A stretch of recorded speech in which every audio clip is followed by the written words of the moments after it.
श्रीराम.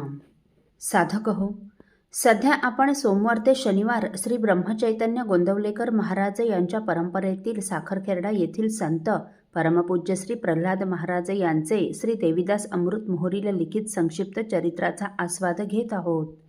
तसेच रविवारी श्री महाराजांच्या काही भक्तांचे अनुभव ऐकणार आहोत. बद्रीनाथ यात्रेचे निश्चित झाले तेव्हा कोणी दर्शनास आले म्हणजे श्री महाराज त्याला या यात्रेबद्दल सांगत असत. श्री महाराजांचे एक म्हातारे धनगर भक्त दर्शनास आले असता महाराजांनी त्यांना यात्रेचे सांगितले व पैसे किती लागणार वगैरेही सर्व सांगितले. परंतु आर्थिक स्थिती नाजूक असल्याने त्यांनी एवढ्या पैशाचं जमणार नाही म्हणून श्री महाराजांना सांगितले. तेव्हा श्री महाराज म्हणाले, जमतील तेवढे घेऊन या, परंतु यात्रेला जरूर या. त्याप्रमाणे पैशाची थोडीफार जमवाजमव करून काही दिवसांनी ते गृहस्थ परत महाराजांच्या दर्शनास आले व श्री महाराजांना सर्व पैसे देऊन म्हणाले, महाराज, शेळी मेंढी वगैरे विकून एवढ्याच पैशाची सोय करता आली बघा. महाराज म्हणाले, काही हरकत नाही. आता यात्रा निघणार त्याच्या आदल्या दिवशी म्हणजे 6 तारखेला सोमवारी वैशाख पौर्णिमेलाच इथे या. त्याप्रमाणे ते आले. श्री महाराजांनी त्यांनी दिलेले पैसे त्याच दिवशी त्यांचे नाव सांगून ते यात्रा संयोजकाला दिले होते, परंतु पैसे पूर्ण न आल्याने कुठल्याच गाडीच्या यादीत त्यांचे नाव नव्हते. श्री रामानंद महाराजांना प्रदक्षिणा करून श्री महाराज त्यांच्यासाठी असलेल्या छोट्या गाडीत नामगजरात बसण्यास निघाले असता हे वृद्ध धनगर गृहस्थ महाराजांना मारुतीच्या ओट्यावर उदास अवस्थेत बसलेले दिसले. तेव्हा श्री महाराज त्यांच्यापाशी जाऊन म्हणाले, तुम्ही गाडीत बसला नाही. तेव्हा त्यांनी कुठल्याच गाडीच्या यादीत त्यांचे नाव नसल्याचे सांगितले. तेव्हा महाराज म्हणाले, ठीक आहे, तुम्ही माझ्याबरोबर माझ्या गाडीत बसा. आणि महाराजांनी खरोखर त्या गृहस्थाला आपल्या गाडीत बसवून घेतले. महाराजांना गरिबांचा केवढा कळवळा होता. पुढे संयोजकांना हे समजल्यावर त्या गृहस्थाची दुसऱ्या गाडीत व्यवस्था करण्यात आली व तेवढ्याच पैशात त्यांची यात्रा सुफळ झाली. सकाळी 11:30च्या सुमारास श्री महाराजांची गाडी नामगजरात सवाद्य मिरवणुकीने सर्व गाड्यांच्या पुढे निघाली. त्या मागोमाग इतर सर्व गाड्याही निघाल्या. निरोप देणारी मंडळी वेशीपर्यंत रघुपती राघव राजाराम पतित पावन सीताराम चा जयघोष करीत आली तर काही उत्साही तरुण चिखलीकडे जाणाऱ्या रस्त्यापर्यंत आपल्या दुचाकी वाहनाने आले होते. तेथेही बरीच मंडळी महाराजांच्या दर्शनासाठी जमा झाली होती.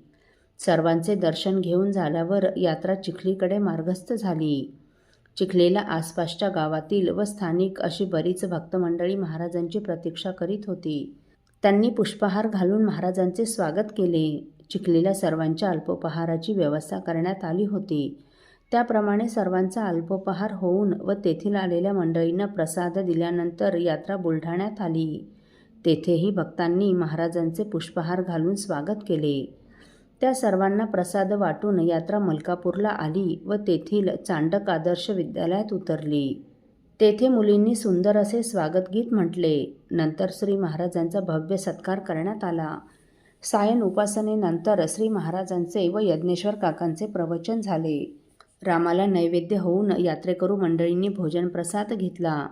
तेथे यात्रेचा पहिला मुक्काम झाला. मलकापूर व आजूबाजूच्या परिसरातील असंख्य मंडळी महाराजांच्या दर्शनास येऊन गेली. दिनांक 8 मे 1974ला सकाळचा नित्यनेम आटोपून यात्रा मध्य प्रदेशातील ओंकारेश्वरास आली. सर्वांनी नर्मदा मातेचे दर्शन घेऊन व नर्मदेचे स्नान करून नौकेतून पैल तीराला जाऊन ओंकारेश्वर व ममलेश्वराचे दर्शन घेतले. 12 ज्योतिर्लिंग स्तोत्रात ओंकारेश्वरला असणारं ममलेश्वर हे 4थ्या क्रमांकावर असणारं ज्योतिर्लिंग. ओंकारेश्वर व ममलेश्वर अशी 2 शिवलिंगे येथे असून ममलेश्वर हे ज्योतिर्लिंग आहे. तिथे असणाऱ्या पंचमुखी गणपतीचेही दर्शन झाले. ममलेश्वराला रुद्राभिषेक करून महाप्रसाद झाला. यात्रेचा इथे मुक्काम झाला. त्रिधाम यात्रा निघण्यापूर्वी श्री महाराजांनी इंदूरच्या वसंतराव कुलकर्णींना पत्र पाठवून त्रिधाम यात्रा 7 मेला ओंकारेश्वरला येईल व दुसऱ्या दिवशी तेथून निघून आम्ही उज्जैनला महाकालेश्वराच्या दर्शनासाठी जाण्यास निघू असे कळविले होते. त्याप्रमाणे वसंतराव सहकुटुंब महाराजांच्या दर्शनासाठी 7 मेला ओंकारेश्वरला आले व रात्री उशिरापर्यंत यात्रेची वाट पाहून परत गेले.